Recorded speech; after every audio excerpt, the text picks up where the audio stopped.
So may kumakalat daw na virus dito sa India and wait, bago ka magpanic, may mga nagsasabi na bagong COVID na naman, delikado ba lumabas, kailangan ba matakot, sandali lang.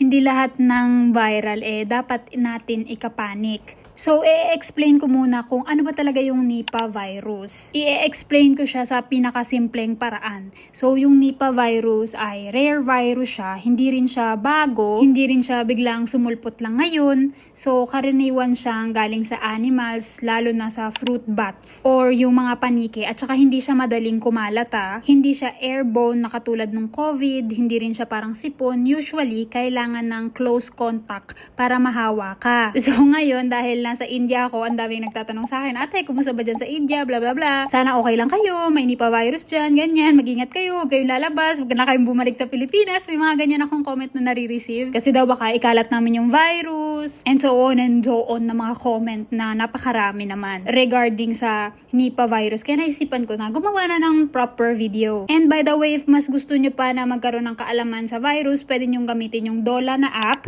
Isa siyang AI app and pwede nyong itanong kahit na ano dyan, kahit itong Nipah virus, and pwede rin sila mag-provide ng news articles para mas easy sa atin na ma-inform no, sa mga ganitong bagay-bagay. So available pala itong Dola app sa App Store and Play Store. Anyway, going back, ano nga ba yung nangyayari sa India ngayon? So sa ngayon, sa India, merong 2 cases lang yung Nipah virus.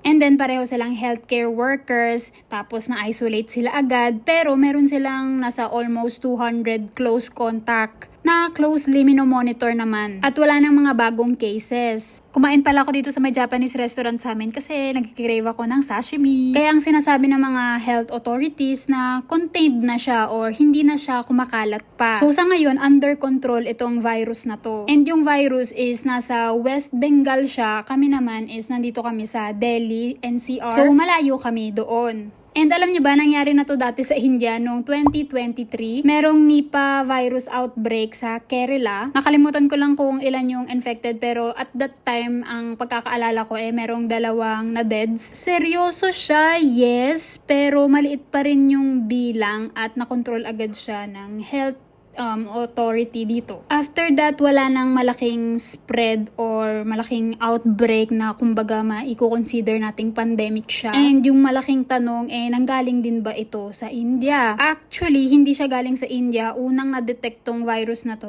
sa Malaysia at saka Singapore around 1990s. O, di ba? Ang bongga, nag-search ang atin yung girl. Doon, mas maraming naapektuhan kasi hindi pa siya ganong kilala noon And dapat ba tayong matakot ngayon? So, according sa WHO or World Health Organization, na low risk yung global spread niya. Meaning low risk na kakalat siya sa buong mundo, At saka walang sign na nagmutate, wala ring indication na baka maging pandemic nga siya. I mean, yes, may mga airport checks sa ibang bansa, pero precaution lang yun, hindi dahil may emergency. Binisita pala kami ng friend ni Pavan galing USA, and kasama nila yung kanilang babies na sobrang cute. So, wag po tayong mag-alala, hindi ito COVID part 2, hindi rin natin kailangan magpanic, hindi rin natin kailangan matakot araw-araw.